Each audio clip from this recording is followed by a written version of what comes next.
দিদুন এসব কি হচ্ছে বাড়িতে আমি কিচ্ছু বুঝতে পারছি না। মামি পিউকে নিয়ে কি শুরু করেছো এইসব? হ্যাঁ, আর তুমি তুমি যখন তখন বাড়ি থেকে বেরিয়ে যাচ্ছ, আমি কিছু জানতে পারছি না, কেউ কিছু জানতে পারছে না তুমি কোথায় যাচ্ছ, কি এমন প্রয়োজন পড়ছে তোমার? আর ভাই ভাই কখনো বাড়িতে ঢুকছে কখনো ঢুকছে না, কি হচ্ছে এসব? আমি না না, তুমি আর ভাই দুজনেই আমার কাছ থেকে কিছু একটা লুকোচ্ছ, আর সেটা আমাকে আজকে জানতেই হবে। তোমাকে বলতেই হবে, তোমাকে বলতেই হবে কি হচ্ছে এসব, কি হচ্ছে আমাকে বলো, প্লিজ বলো। আমি আর এভাবে পারছি না দিদুন। দিদি ভাই কইতাছি, তোরা হগলে জানোস রাজ সেই দিন পাখি মারে বাসায় ফিরায় আনছিল কেবল এইটুকুই, কিন্তু আসল কথাটা হইল রাজের লগে আমাকে একটা সম্পর্ক আছে।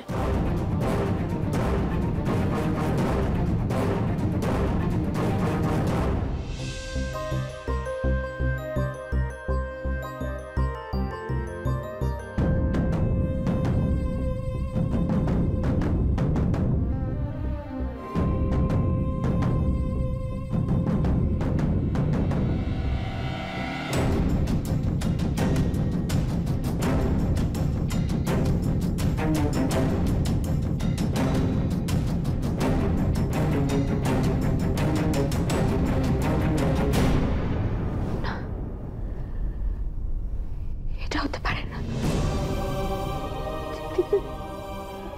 এটা হতে পারে না। রাজ রাজ রাজ কোথায় দিদুন? হ্যাঁ, ও কোন রাজ রুমে আছে? আমাকে ওর সাথে কথা বলতে হবে, আমাকে ওর সাথে কথা বলতে হবে। ও এরকম কেন করছে? কেন আমাদের পরিবারের সাথে নিজেকে জড়াতে চাইছে? আমাকে জানতে হবে। ও এরকম করতে পারে না, ও মিথ্যা কথা বলছে, মিথ্যা কথা বলছে। আমাকে জানতেই হবে। আর ভাই ভাই আমাকে কিচ্ছু বললো না, ও পুরো কষ্টটা নিজের মনের মধ্যে চেপে থাকলো, আমাকে কিচ্ছু বললো না। আমি ওর কেউ নই, আমি ওর কেউ নেই, আমাকেও কিচ্ছু বললো না। দিদি ভাই তুই শান্ত হ। আমি শান্ত হব না দিদি, আমি শান্ত হব না। কি করে শান্ত হব? আমাদের বাবা, হ্যাঁ উনি কোথায় আছেন, কি অবস্থায় আছেন, বেঁচে আছেন কিছু জানি না, কিন্তু আমাদের বাবা তো বাবা পরে কিরকম একটা। দিদি ভাই কথা শোন, দিদি ভাই কথা শোন, আমি সহ্য করতে পারছি না।